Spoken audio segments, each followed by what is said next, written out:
Hola, ¿qué tal? Hoy vamos a trabajar con una imagen que es un poco algo diferente a lo que hemos hecho normalmente con nuestros temas escultóricos. Hoy vamos a trabajar más con una imagen 2D y con una técnica diferente, que es una técnica que se llama stencil. Está inspirado en el street art, es una técnica que se trabaja con aerosoles y les voy a explicar el proceso para crear una pieza. Lo primero es trabajar con un archivo, con una imagen de base. Tenemos que encontrar una imagen que funcione bien para convertirla en stencil. ¿Cuáles son las características que tiene que tener? Pues básicamente que tenga una buena iluminación, que tenga un buen contraste entre luces y sombras. Así va a ser más fácil que Photoshop y la herramienta que vamos a utilizar reconozca las diferentes capas de luz y sombra. Una vez que tenemos la imagen en Photoshop, vamos a trabajar con la imagen. Lo primero que vamos a hacer es aislar la imagen del fondo, porque vamos a trabajar únicamente, en este caso, con la pura imagen. Y después ya que tenemos aislada nuestra imagen del fondo, vamos a duplicar las capas. En el número de colores o en el número de niveles o capas que vayamos a utilizar nuestro color. Yo en este caso lo dividí nada más en 4 colores. Y una vez que tenemos creadas nuestras capas, a cada una de ellas le vamos a aplicar una herramienta que se llama umbral. La podemos encontrar en imagen, ajustes y umbral. El umbral lo vamos a nosotros a seleccionar de acuerdo a cómo necesitemos nuestra imagen. Por ejemplo, si llevamos el umbral hasta la derecha, vamos a generar la silueta o la imagen de fondo. En el stencil se trabaja de los colores claros como fondo y los colores oscuros en primer plano. Es una técnica para hacerlo, existen otras técnicas, pero esta es la que a mí me gusta mucho trabajar. Entonces, ya que tengo mis imágenes creadas en umbral, voy a hacer una selección de color para poder hacer una previsualización de los tonos que voy a utilizar y así poder tener ya como una idea previa de cómo se va a ver mi stencil. Esto es solamente una previsualización. Si me gusta cómo está funcionando ya en la previsualización, entonces voy a exportar cada uno de los archivos, pero los voy a exportar en color gris. Ahorita les explico por qué necesitamos que el archivo sea en gris. Yo aíslo mis archivos, los exporto en gris y los imprimo. En esta ocasión estoy trabajando en un formato de tabloide rebasado, que es un formato un poco más grande al habitual de impresión, que es el tabloide. Este es un poco más grande, gran tabloide o tabloide rebasado.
Una vez que tenemos generada nuestra imagen, el siguiente paso, ya que imprimimos nuestras capas, el siguiente paso va a ser hacer el proceso de recorte.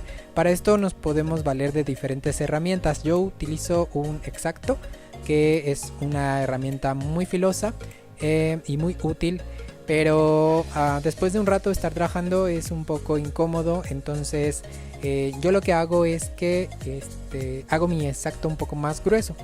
Para esto les voy a mostrar aquí una forma de hacerlo. Yo voy a colocar un poco de cinta doble cara. La cinta doble cara cumple el propósito de que el material que voy a colocar encima no se esté deslizando hacia arriba, hacia abajo, o que no se esté girando, que no esté dando de vueltas. Lo que necesito básicamente es generar un mango mucho más cómodo y al mismo tiempo estable para poder trabajar. Yo en este caso estoy cubriendo con una toalla, y es una toalla de papel. Ustedes pueden utilizar una servilleta, un pedazo de tela o lo que tengan disponible. Y aquí la estoy enrollando un poco apretada para que no se mueva, para que no me genere movimientos. Y después voy a recubrir puede ser con gaffer, con masking o con alguna cinta. Yo aquí estoy utilizando venda elástica porque es muy suave y porque me permite adherir la venda elástica y tener un muy buen agarre. La verdad es que esto es una técnica que utilizo normalmente cuando hago tatuajes y para darle un poco más de grosor a los grips, que son los mangos que utilizamos para sostener las agujas. Entonces aquí adapté un poco esa técnica del recubrimiento de los grips para recubrir mi exacto y poder trabajar de una forma muy cómoda. La verdad es que así ya no se hace complicado trabajar. Además de que se puede girar fácilmente el exacto para lograr los cortes curvos que se requieren. Una vez teniendo la impresión en gris, como ven aquí, el siguiente paso es recortar. Recuerden que lo que vamos a quitar es lo que se va a convertir en color. Es una técnica de extracción del papel, pero tenemos que tener mucho cuidado de respetar los puentes o las zonas que necesitamos que se queden en nuestro stencil. Por eso yo imprimo en gris, porque después hago un repaso con plumones de colores para poder diseñar cuál va a ser la zona que es parte de mi stencil y cuál es la zona que se tiene que ir. Y tener mucho cuidado de que no se queden partes o que no me lleve yo partes extra al momento de hacer el recorte. Entonces aquí estoy cortando con mucho cuidado. Estoy utilizando una tabla salvacorte, que es un material que permite hacer la presión suficiente en el papel sin maltratarlo. Y estoy trabajando con una cartulina que se llama Cromacote. Es una cartulina bastante gruesa que es muy habitual en las tiendas de impresión, que te puedan imprimir en este tipo de cartulinas. Si no hay Cromacote, también pueden usar cartulina sulfatada u otro tipo de cartulinas, que va a ser muy útil al momento de ya estar trabajando con el aerosol, para que el stencil sea resistente y para que no se arrugue. Yo les recomiendo sobre todo que lo hagan sobre cartulina. Si lo hacen sobre papel se puede llegar a maltratar muy rápido el stencil por el exceso de humedad. Aquí les voy a mostrar un poco el trabajo que hago con los plumones. Lo que tengo que cuidar es que no se queden zonas sin conectar. Por ejemplo, aquí tengo una zona que requiere de un puente. Entonces voy a delimitar con azul lo que voy a recortar y voy a dejar los espacios marcados de lo que va a convertirse o lo que van a ser mis puentes. Es muy útil hacerlo así previamente para no confundirte después y cometer errores.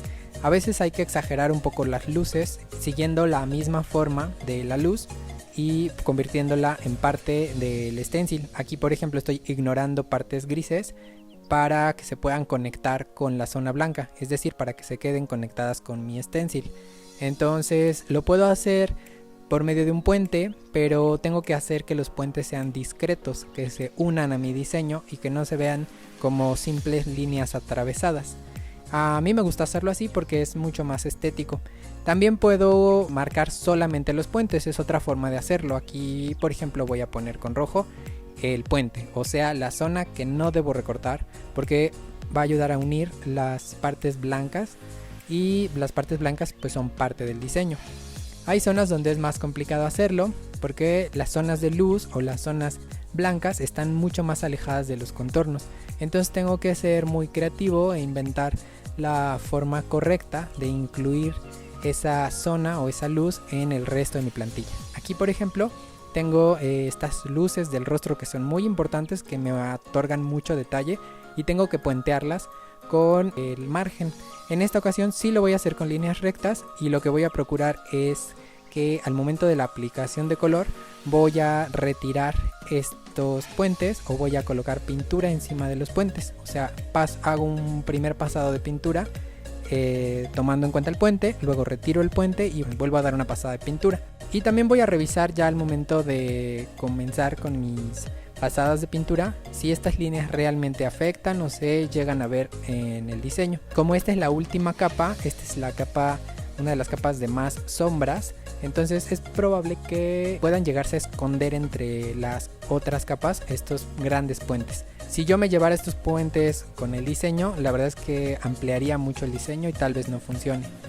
Y bueno, ya teniendo todo el stencil recortado, esto es un trabajo muy fino, muy detallado, requiere mucho tiempo, mucha paciencia, pero los resultados pueden ser increíbles y entre más detalles pequeños y finos, la imagen va a cobrar mayor carácter y va a tener mucha más información. Entonces no se preocupen por tratar de hacerlo rápido. Este no es un trabajo que se haga rápido, es un trabajo que requiere de mucha atención y concentración, y que entre más tiempo se tarden, el resultado puede llegar a ser más interesante. Entonces también pueden jugar con el número de capas. Les digo, yo trabajé con 4 capas, ustedes pueden hacer el número de capas que necesiten. Ya para la aplicación de color, lo que vamos a hacer primero es tener una base de trabajo, una mesa. Yo estoy utilizando un cartón, importante que tengan esta base porque la pintura va a distribuirse no solamente en nuestro stencil, sino que se va a evaporar un poco y va a llegar a las zonas de alrededor. Entonces hay que proteger nuestro espacio de trabajo para no manchar nuestra mesa, escritorio o la zona en la que estemos trabajando. Yo coloco mi formato de papel y lo adhiero con un poco de Durex a mi base, para que cuando yo retire el stencil no se quede pegado el papel. Entonces por esto lo pego primero a la base. Después coloco mi stencil encima, lo voy a alinear perfectamente. Cada capa tiene que estar bien escuadrada, bien alineada, para asegurarme que coincida el diseño. Entonces coloco mi stencil y aquí viene un paso muy importante. Para evitar que se levante o para evitar que la pintura se meta en los huecos que se generan, yo voy a colocar estos dispositivos que son básicamente pesos. Son tuercas, son tornillos o estas tuercas con alambre que les llamamos arañas. Entonces estas arañas me permiten sostener puntos muy específicos para que al momento de la aplicación de la pintura con la presión de la lata no se levanten no se levante el cartón, sobre todo en estas primeras pasadas donde el cartón está todavía crudo, que no tiene color. El cartón tiende a moverse mucho. Ya después de muchas capas, la verdad es que el mismo cartón se empieza a hacer más grueso por las pasadas de pintura. Un stencil bien cortado les puede servir para hasta unas 20 impresiones o unas 20 pasadas antes de empezarse a maltratar o a hacer demasiado grueso. Y entre capa y capa pueden secar con una secadora de cabello o con una pistola de calor para hacer que la pintura se seque mucho más rápido y no tengan que estar esperando entre capa y capa. Yo estoy trabajando en este caso arrancando con el tono más claro y estoy trabajando con pintura en aerosol, con pintura de la marca 360. Es una marca bastante buena que tiene una gran variedad de colores, de tonos, tanto brillantes como mate. Ahorita utilicé un color de fondo mate y luego estoy colocando colores en las capas superiores, colores brillantes. La verdad es que se ven bastante bien, son tonos muy uniformes. Hay que trabajar con una válvula adecuada que nos permita trabajar a una distancia corta, y lo que vamos a hacer es trabajar en horizontal. Hay que tener mucho cuidado de que las válvulas estén destapadas, y entonces después de un rato de estarlas utilizando tal vez tengan que enjuagarlas un poco. Pueden utilizar un poquito de thinner tal vez para enjuagar sus válvulas y que no se les estén tapando. Entonces aquí voy a trabajar otro poco con el calor para hacer que se seque más rápido esto y para que vean ustedes el resultado final. Y bueno, con una misma válvula pueden intercambiar entre lata y lata para cambiar de color. Y bueno, también existen otras marcas de aerosol que pueden utilizar. Les decía que yo estoy trabajando con la marca 360 porque además de que son económicas y tienen una gama amplia de tonos, de colores, también se seca muy rápido. También existe otra marca que se llama Montana, pero que también son colores muy profesionales y muy interesantes en sus tonos, pero tarda muchísimo más tiempo en secar. Y pues esto es un trabajo que me gusta hacer rápido entre capa y capa. La primera capa siempre es un poco más de volumen, de cantidad de pintura a la que hay que colocar, porque absorbe el papel, la primera capa. Pero una vez que vas trabajando en las capas superiores, la misma capa de pintura de abajo hace que la pintura de encima sea una capa mucho más delgada para cubrir. A veces cuando trabajas con tonos diferentes, con colores un poco pues, como muy diversos entre sí, tal vez sí tengas que colocar pues mayor cantidad de pintura. Algo que tienen que tomar en cuenta muy importante es que una vez que coloquen la pintura tienen que rápidamente quitar sus pesos, sus tuercas, sus arañas y retirar el stencil lo más rápido que puedan, porque si lo dejan mucho tiempo la pintura en las orillas comienza a secarse muy rápido y su stencil se puede llegar a quedar pegado. Si se llega a quedar pegado el stencil, esto va a ser muy grave porque se puede llegar a romper alguna parte importante, alguna zona de su stencil, y no queremos que pase eso. Entonces hay que retirar rápidamente las capas después de cada aplicación de pintura.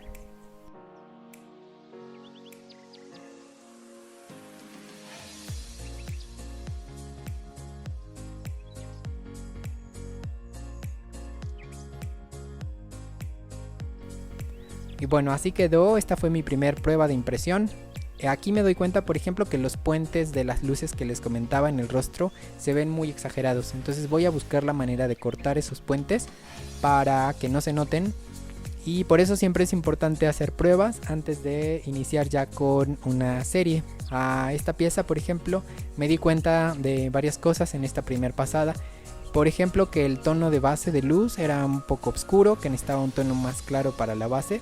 También me di cuenta de estas líneas, pero aquí ya las recorté para hacerlas mucho más sutiles y que no se noten en la pieza final. Y pues estas tuercas, arañitas que vamos utilizando, las pueden reutilizar una y otra vez. Se van manchando, pintando y se van engrosando de pintura, pero pues no hay ningún problema. Solo tengan mucho cuidado cuando las estén retirando, porque después de muchas capas se les empieza a hacer un recubrimiento de polvo que puede llegarse a caer sobre la pintura y a quedarse pegado. Entonces hay que tener mucho cuidado para hacer que piezas finas, piezas que no tengan imperfecciones, hay que tener cuidado al momento de retirar las arañas, de que no vayan dejando basura sobre la pintura. Y también al momento de retirar nuestras plantillas, hacerlo con mucho cuidado.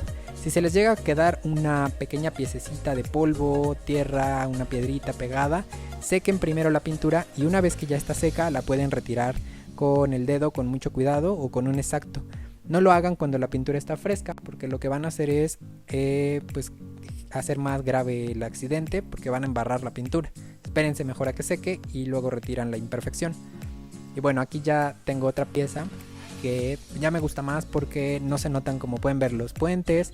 El contraste es mucho más interesante entre las luces y las sombras y creo que funciona mucho mejor. Aquí solo me di cuenta que mi papel tenía otro tamaño, era un poco grande, entonces voy a recortarlos.